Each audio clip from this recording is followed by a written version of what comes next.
राम राम, जय श्री कृष्णा। स्वागत है आप सभी का शिव एस्ट्रोलॉजी चैनल में। बेहतर अनुभव के लिए आप वीडियो को 1.5x या 2x के स्पीड में देखें। भगवद गीता पर चर्चा शुरू कर रहे हैं। आज हम 5 बातें जानेंगे।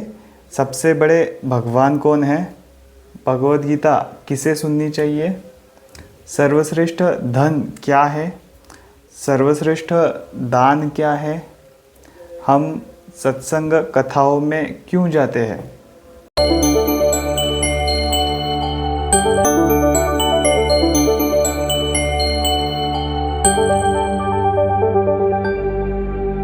जैसे कि मैंने कहा था कि हम जल्द ही भगवद गीता पर इंट्रोडक्शन वीडियो बनाएंगे, बातें करेंगे। तो इसी वीडियो से हम ये शुरुआत कर रहे हैं। सिर्फ इंट्रोडक्शन वीडियो में ही आपको ढेर सारी बातें मालूम होगी, ऐसा मेरा विश्वास है। छोटे छोटे वीडियोस होंगे जो कुछ दिन के इंटरवल्स में अपलोड किए जाएंगे। ये सारी बातें मेरे गुरुजनों ने मुझे बताई है और साथ ही मैं मेरे विचार और अनुभव भी प्रस्तुत करता रहूँगा। रेफरेंस के लिए मैं कुछ वीडियोस की लिंक्स डिस्क्रिप्शन में कमेंट में दे रहा हूँ, आप सीधे गुरुजी को भी सुन सकते हैं। तो चलिए शुरू करते हैं, और शुरू करने से पहले बड़ों का आशीर्वाद लेते हैं।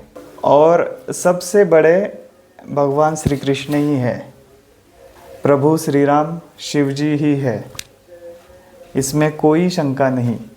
ऐसा क्यों, आगे चर्चा में हम बात करेंगे इस विषय पर। नहीं तो देखो, कितनों के पास जाओगे, कितने बड़ों के पास जाते रहेंगे। सबसे बड़े मतलब जड़ों में पानी दे दो, हर एक पत्ते को, पूरे वृक्ष को पानी मिल जाता है। ऐसे ही इस बात को समझना चाहिए। तो चलिए श्री कृष्ण के पास जाते हैं, उनसे आशीर्वाद प्राप्त करते हैं। आप कहोगे कि कैसे जाएंगे। देखिए, भौतिक जगत में अगर आपको मुंबई जाना हो तो मुंबई जाना ही होगा। आंखें बंद करके अगर आप मुंबई के लिए सोचोगे तो मुंबई नहीं पहुंच पाओगे। लेकिन आध्यात्मिक जगत में आप जब चाहो तब श्री कृष्ण के मंदिर जा सकते हैं। शरीर यही रहता है लेकिन मन बड़ा पावरफुल है, इसीलिए मन को भगवान के चरणों में हमें रखना चाहिए, अर्पण करना चाहिए। आपका शरीर पल भर में इधर से उधर नहीं जा सकता, लेकिन मन जो है वो पल भर में इधर और पल भर में उधर आ जा सकता है। तो चलिए चलते हैं श्री कृष्ण के पास मंदिर में। आंखें बंद करें। हम श्री कृष्ण के मंदिर में आ चुके हैं। श्री कृष्ण के दर्शन कीजिए। पहले चरणों से शुरू करें। चरणों से शुरू करके श्रीमुख तक आप दर्शन करते हुए आइए। भगवान की बांसुरी का भी आप दर्शन करें, वैसे ही राधा रानी का भी आप दर्शन करें। इस प्यारे जोड़े का भी आप दर्शन करें। उनसे प्रार्थना करें कि ये जो भगवद गीता पर बातें हो रही है उनसे हमें पूरा लाभ मिल सके, हम पूरा लाभ प्राप्त कर सके। ये भी प्रार्थना करें कि हमें आपकी भक्ति मिल सके।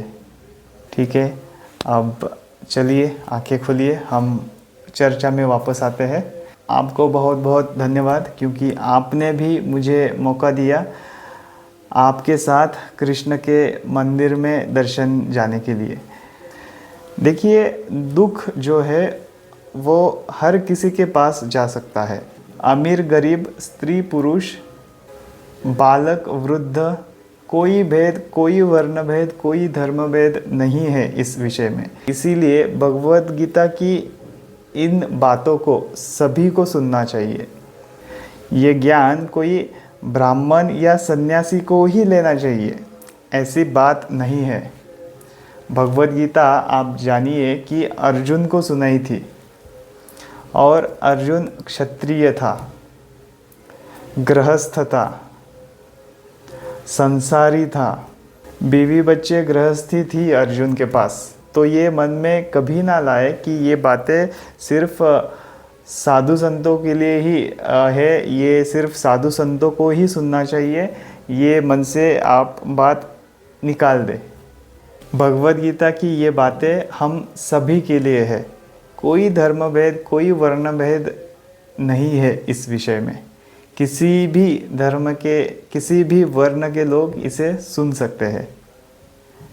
ठीक है, तो आपको क्या पता है कि सर्वश्रेष्ठ दान क्या है, सर्वश्रेष्ठ धन क्या है? देखिए, न चोरहार्यम न च राजहार्यम न भ्रातृभाज्यम न च भारकारी, व्यये कृते वर्धत एव नित्यम, विद्याधनम सर्वधन प्रधानम।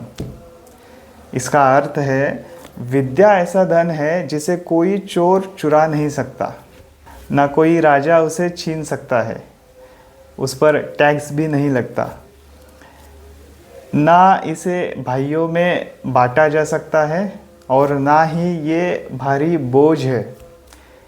इसे खर्च करने पर यह घटता नहीं बल्कि हमेशा बढ़ता ही है। व्यय कृते वर्धत एव नित्यम। इसीलिए विद्या का धन सभी धनों में सर्वश्रेष्ठ है। विद्याधनम सर्वधन प्रधानम। यह श्लोक विद्या की महत्ता को स्पष्ट करता है और यह बताता है कि सबसे बड़ा जो धन है वो विद्या ही है और इस विद्या का दान ही सबसे बड़ा, सबसे श्रेष्ठ दान है। तो सबसे बड़ा धन विद्याधन, सबसे बड़ा दान विद्यादान। तो इसीलिए आप भी इस विद्या को दान करें, अपने परिवार स्नेह संबंधियों तक इस वीडियो को शेयर ज़रूर करें, उन तक भी ये बातें ज़रूर पहुंचाइए, क्योंकि विद्यादान सर्वश्रेष्ठ दान है। आगे मैं आपको बता दूं कि आपको इस विद्या को प्राप्त करने के लिए, ज्ञान लेने के लिए कुछ छोड़ना नहीं पड़ेगा। आपको आपका काम, आपकी नौकरी, व्यापार, घर गृहस्थी, कुछ भी, किसी भी चीज़ों को छोड़ना नहीं पड़ेगा। तो इसीलिए मन से ये बात निकाल दे कि शायद मुझे सब कुछ छोड़ना पड़ेगा, सन्यासी बनना पड़ेगा। जी नहीं, ऐसी बात नहीं है। छोड़ने के विषय में गुरुजी बताते हैं कि हकीकत में आप कुछ छोड़ नहीं सकते, हम सिर्फ जोड़ सकते हैं। बुरी आदतों को छोड़ नहीं सकते, आपको अच्छी आदतें जोड़नी होगी। आप कहोगे बुरी आदतें छोड़ दूंगा, तो अच्छी आदतें जोड़िए। मैं गरीबी को ख़त्म करना चाहता हूँ, तो अमीर बनिए। मैं अज्ञानी नहीं रहना चाहता, तो ज्ञानी बनिए। आप किसी भी चीज़ को, किसी भी बुरी चीज़ को छोड़ नहीं सकते, आपको अच्छी चीज़ों को जोड़ना होगा।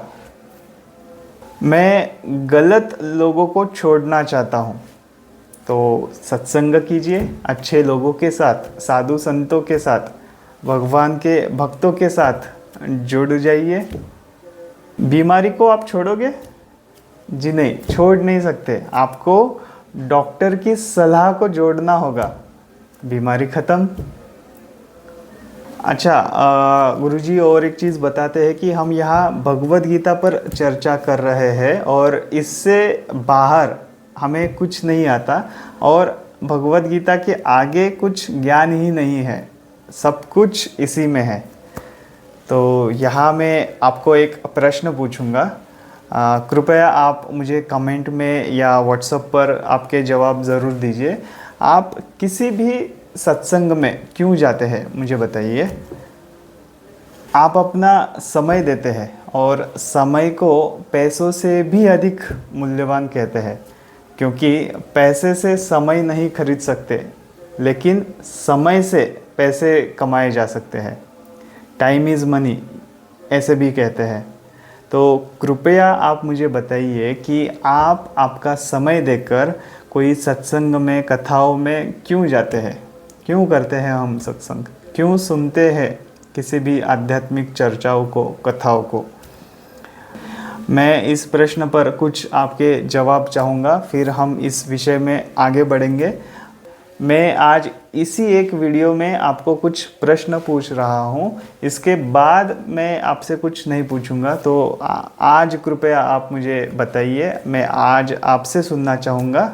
आपका उत्तर कृपया दीजिए कि कमेंट में या व्हाट्सएप पर मुझे बताइए कि हम समय देकर कोई सत्संग, कथा, प्रवचन, कीर्तन में क्यों जाते हैं, क्यों सुनते हैं। आज के लिए इतना ही। आपके जवाब देखने के बाद, मिलने के बाद हम जल्द ही आगे के वीडियो में मिलेंगे और इस चर्चा को जारी रखेंगे। और जैसे कि आपको मालूम ही होगा कि शादी और सनातन धर्म SSD इस मिशन के अनुसार वैवाहिक जीवन में वाद विवाद, इस विषय पर मेरे सेशन कंसल्टेशंस मुफ्त रहते हैं। तो किसी के भी वैवाहिक जीवन में कुछ परेशानी चल रही होगी तो मुफ्त में आपकी कुंडली दिखाने के लिए या बातें करने के लिए अभी आप मुझे संपर्क कर सकते हैं।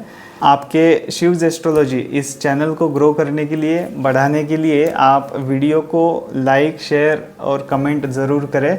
आपके जीवन में चल रहे किसी भी प्रश्नों के उत्तर पाने के लिए ज्योतिष रत्न वास्तुशास्त्र इनसे संबंधित वेबसाइट पर आपके प्रश्न पूछे या व्हाट्सएप पर मुझे संपर्क ज़रूर करें।